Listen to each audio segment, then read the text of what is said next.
हरि ओम नारायण हरि। आप सब लोगों का आपके अपने और मेरे इस YouTube चैनल मैत्री टैरो रीडिंग में मैं स्वामी मैत्रेयानंद गिरी आपका हार्दिक स्वागत करती हूँ। तो आज देखते हैं कि क्या आशीर्वाद आ रहा है आप सब लोगों को। नव संवत्सर की बहुत बहुत शुभकामनाएं और हिंदू नूतन वर्ष की भी सब मिक्स है, तो आपको बहुत शुभकामनाएं और माता की कृपा पर बनी रहे। आज देखते हैं कि माँ क्या कृपा बरसाती है अगले 6 महीने के लिए, क्योंकि नवरात्र तो शारदीय नवरात्र आएंगे, बीच में गुप्त नवरात्र आएंगे। तो गुप्त नवरात्र इस तरह उतने वो नहीं है ना, ये तो सर्वजन के लिए है, लेकिन गुप्त नवरात्र उन लोगों के लिए है जो गुप्त सिद्धियां पाना चाहते हैं, जिनके ऊपर समाज कल्याण की कोई जिम्मेवारी है, तो वो उन नवरात्र को बड़ी शिद्दत के साथ करते हैं। तो मेरे सामने कार्ड्स आ गए हैं, तो अब हम रीडिंग शुरू करते हैं। जय माता दी। देखिए, पहला माँ का आशीर्वाद ये बता रहा है कि माँ आपको कुछ ऐसी चीजों में उलझा कर, आपको डबल माइंडेड करके किसी प्रॉब्लम की तरफ बढ़ने से बचा रही हैं, या कहूं कि रोक रही हैं। नहीं तो हो सकता है कि अगर आप उलझन में ना होते, आप किसी दुविधा में ना होते, तो ये पॉसिबिलिटी थी कि आप कोई गलत डिसीजन ले जाते। आज आप एक दोराहे पर हैं, तो ये माँ का आशीर्वाद समझिए कि उन्होंने आपको किसी निर्णय पे नहीं पहुंचने दिया और गलत निर्णय होने से बचा लिया। बहुत बड़ी कृपा। वो कहते हैं ना कई बार कि अगर बाहर निकलो और कोई रुकावट आ जाए, तो वो घड़ी जो हमारे लिए बहुत बुरी हो सकती है वो बच जाती है। वही हिसाब, सेम पोजीशन यहाँ पे। जैसे घर से निकल रहे हैं और बिल्ली रास्ता काट जाए, तो हम कहते हैं अरे ये तो अपशगुन हो गया, वो कहते बैठ जाओ। वो अपशगुन नहीं, बिल्ली आपको संकेत दे रही है कि आप 2 मिनट रुको, आगे आपके लिए जो वो घड़ी है और वो जो स्थान है, जब वो घड़ी और वो स्थान दोनों मिलेंगे, वो समय और वो स्थान मिलेंगे, तो आपके साथ दुर्घटना हो सकती है। इसलिए आपको बिल्ली ने रास्ता काट के आगाह करते हुए वो समय निकल जाए, आपको घड़ी में रख लिया। आप जब उस जगह पर पहुंचेंगे तो समय निकल चुका होगा और आपका जो दुर्घटना होनी थी वो बच जाती है। तो वही सेम यहाँ पर भी माँ आपको इसी तरह का आशीर्वाद दे रही है। आपको लगता होगा कि माँ क्या कर रही है हमारे लिए। माँ बहुत कुछ कर रही है आपके लिए। इसके बाद अगला ये बता रही है माँ आशीर्वाद के रूप में कि आप जो मेहनत पीछे कर चुके हैं और जो अब इस वक्त आप मेहनत उसको कंटिन्यू किए हुए हैं, आपकी वो मेहनत निरंतरता में चल रही है, उसका आपको क्या फल मिलने वाला है। उसका ये फल मिलने वाला है कि आप अपनी सफलता की तरफ छोटे छोटे कदम बढ़ा रहे हैं। भले ही कुछ फैसलों पे माँ ने आपको भी रोक रखा हो, डबल माइंडेड कर रखा हो, लेकिन जो काम आप करते आ रहे हैं, जिसको अभी भी कर रहे हैं, और जितना वो आप पीछे काम कर आए हैं, उस काम का आपको फल मिलने वाला है। फल नहीं मिलने वाला, सुफल मिलने वाला है, सुंदर फल मिलने वाला है। बहुत बढ़िया, बहुत बढ़िया। लेकिन फल मिलने का मतलब ये नहीं कि आप अपनी मेहनत को रोक दें। आपको तो उसे निरंतरता में करते ही रहना होगा। करते रहेंगे तो बढ़ते रहेंगे। जहाँ अपने आप को थोड़ा रोक देंगे वहाँ फिर आपके लिए दिक्कत आनी शुरू हो जाएगी। इसके बाद माँ का ये कहना है कि मन को ना खराब करें। अगर आपने मन को खराब कर लिया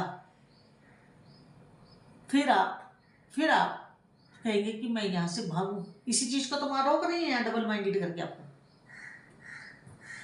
इसी चीज को रोकने के लिए यहाँ आपको दुविधा में डाला हुआ है कि आप जहां हैं वही स्थिरता के साथ वास करें। जीवन में मुश्किलें तो आती और जाती रहती हैं। बिना मुश्किलों के कभी किसी का जीवन हुआ? अगर किसी का आपने देखा हो तो जरूर मुझे बताइएगा। दूर से सब लोग सुखी लगते हैं, पास जाके उनसे बात करेंगे, उनको सुनेंगे तो लगेगा कि भैया हम तो बहुत सही हैं, हम तो सुखी हैं, ये इसके साथ तो बड़ी दिक्कत है।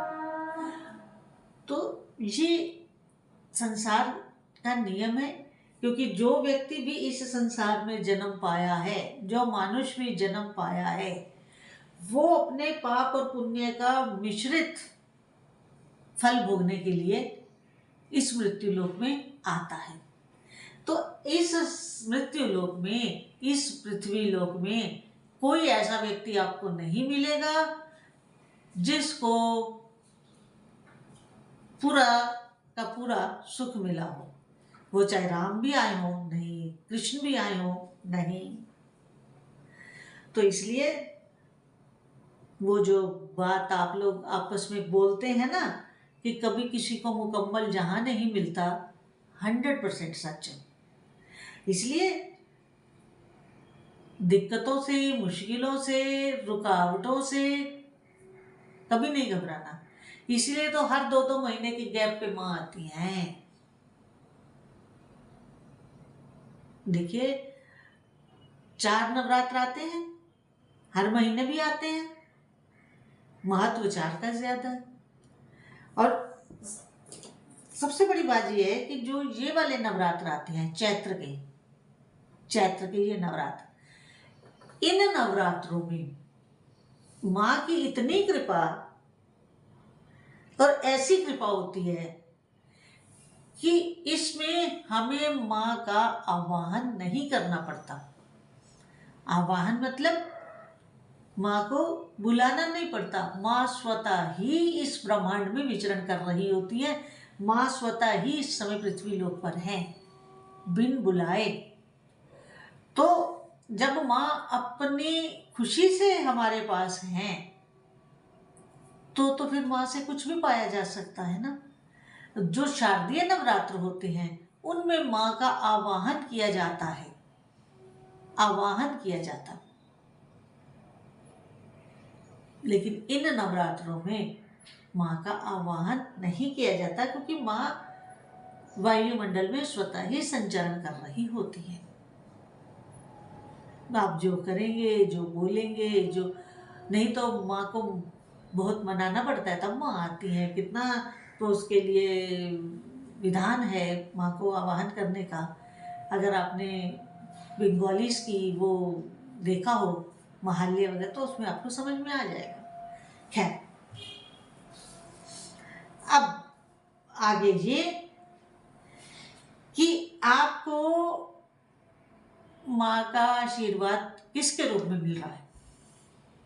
आपको माँ का आशीर्वाद किसी धार्मिक व्यक्ति या किसी आध्यात्मिक व्यक्ति के माध्यम से मिल रहा है। कलयुग है, देवी देवता साक्षात दर्शन नहीं देते हैं, किसी और के रूप में देते हैं। आपके जो गुरु हो या आपके जो पुजारी पुरोहित हो अपने, उनका आशीर्वाद इस दौरान इन नवरात्रों में अवश्य प्राप्त करने का प्रयास करें। उनके पास ज़रूर जाएं, उनका चरण स्पर्श करें, उनके साथ कुछ समय बिताएं, उनसे कुछ ज्ञान लें, उपदेश लें, जो आपकी बहुत सारी समस्याओं का हल हो सकता है, या कहूँ कि हल है। इसके बाद आप जो है अपने आप को एनर्जेटिक पाते हुए, अपने आप को ऊर्जान्वित पाते हुए, ऊर्जावान पाते हुए, आप अपनी हर चीज को एनर्जाइज करने वाले हैं, एनर्जेटिक होकर के। और सबसे ज्यादा बढ़िया चीज जो आप एनर्जाइज करेंगे या एनर्जेटिक करेंगे वो है अपनी बुद्धि। और अगर किसी इंसान की बुद्धि एनर्जाइज हो गई फिर तो क्या ही कहने, फिर तो कोई काम नहीं रुकता, फिर कोई चीज नहीं रुकती अगर आपने एक बार अपनी बुद्धि को एनर्जाइज कर लिया। ये जो नवरात्र हैं ये आपके अंदर एक नवयौवन, नव उत्साह और नवीनता लाने वाले हैं। ये नए बुद्धि में, नई ऊर्जा के साथ, नई ऑक्सीजन के साथ आप काम में नवरात्र के बाद उतरने वाले हैं, बहुत अच्छे। और उसका परिणाम क्या दिखता है? उसका परिणाम ये दिखता है कि आप अपने को sure and short and self assurance के साथ, सेल्फ एश्योरेंस के साथ अपने आप को खूब जोरदार ढंग से स्थापित करने वाले हैं और आगे का अपना जीवन निश्चिंत करने वाले हैं, निश्चिंत करने वाले हैं। और माँ की कृपा से, ईश्वरीय कृपा से, ईश्वरीय प्रदत्त आशीर्वाद से आपके जीवन में एक सुखद काल आ रहा है, सुखद समय आ रहा है, जो आपके मन को भी शांति देगा, आपको भी शांति देगा, आपके शरीर से बीमारी को भी हटाएगा। आपके अगर कोई स्वास्थ्य में दिक्कत थी तो आप उससे भी बाहर आएंगे और अपने आप को एक अच्छी पोजीशन में पाते हुए, अपने आप को एक अच्छी उसमें माँ के आशीर्वाद से, प्रसन्नता के साथ, और ऐसी ऐसी खुशियाँ आपको इस दौरान मिलने वाली हैं जिनकी आपने अभी तक कोई सोच नहीं थी आपके मन में। लेकिन वही है ना कि जब माँ कृपा करती है तो फिर सोचना नहीं पड़ता, हमें खुशियाँ सोचनी नहीं पड़ती, वो ऐसे ऐसे हमारे पास आती है जब कहते हैं अरे ये तो मैंने कभी सोचा ही नहीं था कि ऐसा भी मेरे साथ होगा। वो होने वाला है आपके साथ। तो आज की रीडिंग जितनी आपके साथ रेजोनेट करे उतनी लीजिएगा, जो ना करे उसे छोड़ दीजिएगा। और आपसे फिर मेरा वही निवेदन, जिसमें कोई पैसा नहीं खर्च होता, प्लीज़ आप लाइक और शेयर मेरे वीडियोस को ज़रूर करिए ताकि वो और लोगों का भी कल्याण हो सके। और जो मेरे चैनल पर नए आए, नए लोग, नए मेरे व्यूअर्स आ रहे हैं, वो प्लीज़ मेरे इस चैनल को बिना सब्सक्राइब किए आगे ना जाएं, क्योंकि आप लोगों के ही हौसला अफजाई से हम और अच्छा काम करते हैं। और पता नहीं आपके थोड़े से योगदान से किसको गाइडेंस मिल जाए, किसको मार्ग मिल जाए, किस समस्या का समाधान हो जाए जिसमें आप भी भागीदार रहेंगे। इसके साथ बेल आइकन जो क्लिक कर दीजिए ताकि वीडियो अपलोड होते ही उसका नोटिफिकेशन आपको मिल जाए। तो अगर आप व्यूअर्स वीडियो स्क्रॉल करके देख रहे हैं तो प्लीज़ रुकिए, सुनिए और सब्सक्राइब कीजिए। हरिओम, नारायण हरिओम। और अगर आप पर्सनल रीडिंग करवाना चाहते हैं तो मेरा व्हाट्सएप नंबर सामने है और वीडियो के डिस्क्रिप्शन में भी अवेलेबल रहता है।